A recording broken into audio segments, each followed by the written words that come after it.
అత్యంత అద్భుతముగా వారి సాక్ష్యము వాక్యరీతిగా తెలియజేసి ఏ స్థితి నుండి ఏ స్థితికి మార్చబడ్డారో, ఏ స్థితి నుండి ఏ స్థితికి ప్రభు యొక్క కృప వారిని నడిపించిందో చాలా అద్భుతముగా వారి సాక్ష్యాన్ని అత్యంత గొప్పగా వారి మాటల ద్వారా, సందేశము ద్వారా, స్వార్థ ద్వారా అందించినటువంటి రెవరెండ్ అశోక్ అయ్య గారు, జోసెఫ్ అశోక్ గారు, వారికి సభా సంఘము మా కుటుంబములను మనందరి తరపున ప్రత్యేకమైనటువంటి వందనాలు తెలియచేస్తూ ఉన్నాను.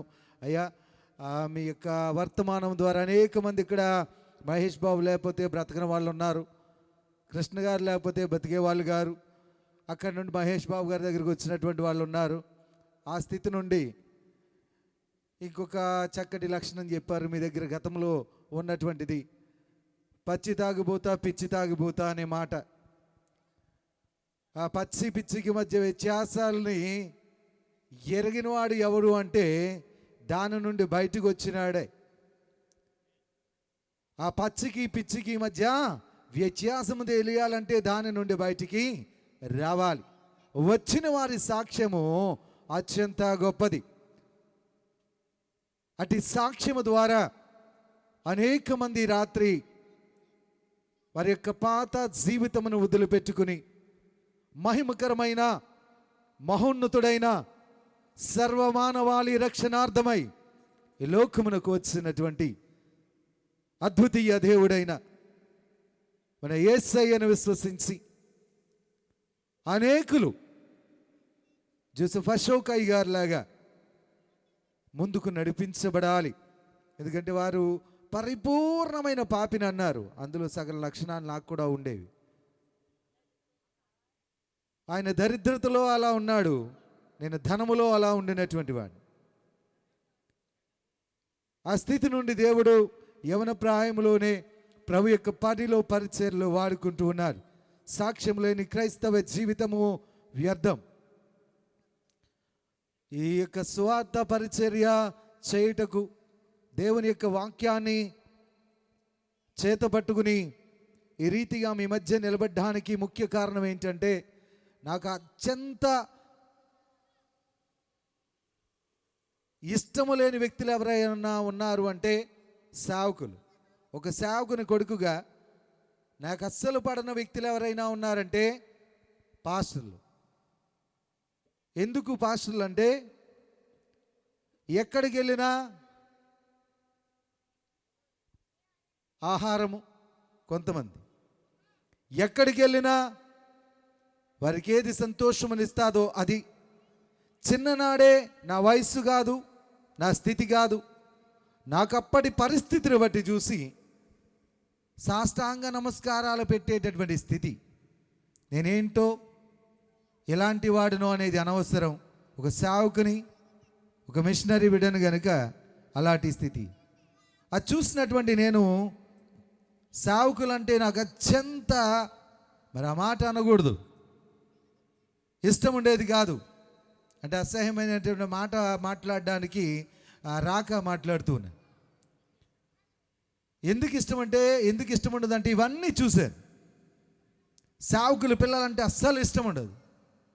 ఇలాంటి పరిస్థితుల్లో నన్ను ఒక దినాన్న అయ్యగారు, నా తండ్రి గారు పిలిచి, సేవ పరిచర్య నాకు దేవుడు చక్కటి సంఘాన్ని ఇచ్చాడు. సంఘం అంటే ఎంతమంది ఉంటే అంతా ఆయన సొంత పిల్లలే. ఆ సంఘాన్ని నువ్వు నడిపించాలన్నాడు.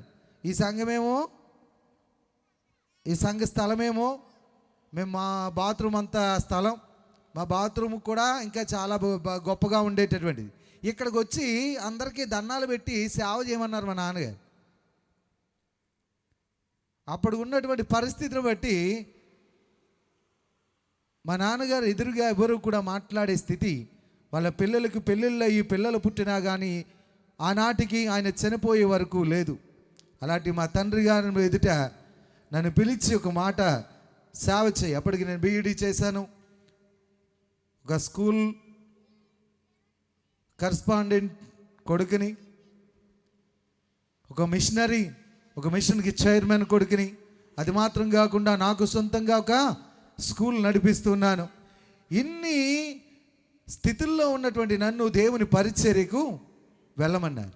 ఆ క్రమంలో నేను అన్నటువంటి మాట ఏంటంటే, నా కూడా వస్తే నువ్వు నేర్చుకుంటావు అన్నాడు.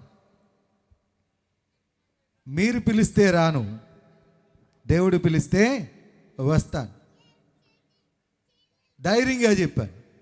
2 వారాల్లో మా నాన్నగారు చనిపోయారు. 2 వారాల్లో మా నాన్నగారు చనిపోయారు. అప్పుడు ఆదివారం అంటే ఏ బీచ్కి వెళ్దాం, అప్పుడు ఆదివారం అంటే ఏ పబ్కి వెళ్దాం, ఇలాంటి స్థితి కలిగినటువంటి వాడిని. ఆదివారం అంటే నేను లేకపోతే మా ఫ్రెండ్స్ అందరూ లైవ్ చూస్తున్న వాళ్ళందరూ చెప్తారు, ఒక పార్టీ జరగాలన్నా, ఒక ఫంక్షన్ జరగాలన్నా, ఎందుకంటే స్పాన్సర్తో పాటు అన్నిటికీ ఎక్కడున్నా నేనే లీడర్ని, ఎక్కడున్నా నేనే లీడర్, అక్కడున్నా నేనే లీడర్ లక్షణాలు ఉన్నాయి. లీడర్ ఏం చేస్తాడు? పాకెట్ ఫుల్గా ఉండాలి, అయ్యేటప్పటికి ఎంటీ అయిపోవాలి. పక్కోడు ₹1,00,000 ఎత్తే నేను 2 లక్షలు ఇవ్వాలి.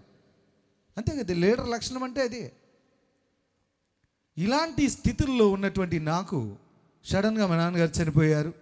ఇవ్వడం తప్ప అడగడం కానీ పుచ్చుకోవడం కానీ రాని నాకు దేవుడు స్వర్గం అంటే నరకం అంటే మొత్తం అన్నీ చూపించేసేది. బైబిల్ తప్ప వేరొక మార్గం లేదని, బైబిల్ తప్ప వేరొక మార్గం ఇష్టం లేకుండా బైబిల్ పట్టుకున్నాను. నేను MA BD చదివాను. అప్పుడు కూడా చాలా ఆలోచించాను. టీచర్గా వెళ్ళిపోతే ఒకవేళ అన్నయ్య పోయాయి, హాస్టల్లో తీసేసాం, స్కూలు ఇబ్బందిలో ఉంది, పొలాలు స్థలాలు ఇబ్బందులు ఉన్నాయి, ఇవన్నీ పక్కన పెట్టేసాం. ఉన్నటువంటి కొన్ని ఆస్తులు అమ్మేశాం.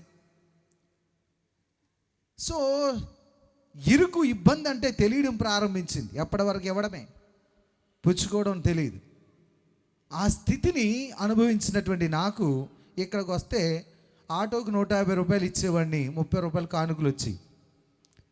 అసలే ఇష్టం లేనటువంటి సేవ, ₹150 ఆటోకి. అప్పటిదాకా కారులో తిరిగిన నాకు కారు కూడా అమ్మేశా. అంటే స్థితిగతులన్నీ అలా మారిపోయాయి. ఏం చేశాడు అంటే, దేవుడు ఎక్కడికి వెళ్ళినా దరిద్రమే. తప్పిపోయిన కుమారుడు ఏ రీతిగా పొట్టు తింటే కానీ పందులు మేపే పొట్టు, పందులు తినే పొట్టు సత్యాన్ని తెలుసుకోలేదో, ఆ స్థితిలో ఎక్కడికి వెళ్ళినా దరిద్రమే. డబ్బులు అడగడం తెలియదు, అప్పుడు అడగడం తెలియదు, ఇవ్వడం తప్ప. ఎప్పుడో ఇచ్చినటువంటి వాళ్ళకి ఇప్పటికి కూడా నేను అడగలేదు. ఆ స్థితిలో నుండి నేర్పించాడు. అమ్మలారా అయ్యిల్లారా, ఎవరికైనా దండం పెట్టాలంటే ఎందుకు ఇష్టం ఉండదు అంటే, పాస్టర్లు అంటే అందరు దండం పెడతారని. అందరి దగ్గర దండం, ఇక్కడికి వస్తే మళ్ళీ పల్లెటూరు ఇంకా ఎక్కువ దండాలు పెట్టాలి. టౌన్లో అయితే పర్లేదు, అఫీషియల్గా వెళ్ళిపోతారు.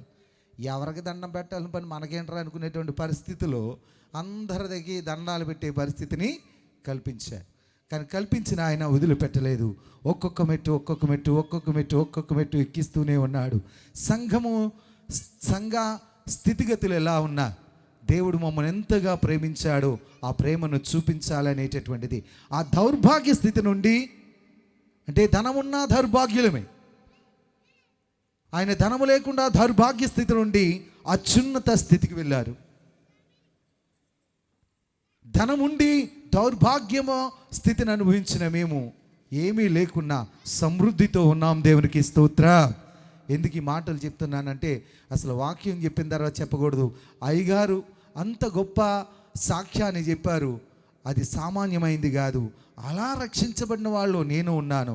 ఈ రాత్రి దేవుడు నువ్వు ఉంటే, నిన్ను ఆ రీతిగా దేవుడు పిలుచుకుంటే, అలాంటి ఒకవేళ మాట నీ హృదయాన్ని తాకితే, ఇదే మంచి సమయము, నేడే రక్షణ దినము. ఆలస్యం చేయొద్దు, ప్రభుని నమ్ముకో. సమస్తమును విడిచిపెట్టి, ఈ లోక సమస్తమైన ఆలోచనలు విడిచిపెట్టి మహిమగల ఆలోచనలో నడువు. ప్రభు నిన్ను ఎన్నుకుంటాడు, బలపరుస్తాడు. ఏమీ లేకున్నా సమస్తములో ఆయన అయ్యగారు అన్నారు, నాకేమీ లేనప్పుడు అసలు అన్నీ ఉన్నాయనుకునేటటువంటి వాడిని ఇవాళ అన్నీ ఇచ్చినటువంటి దేవుడు ఏమున్నా లేకున్నా సమస్తము కంటే కూడా పరలోక రాజ్యములో 7 అంతస్తుల మేడను నాకు ఇచ్చాడు. దేవునికి స్తోత్రం.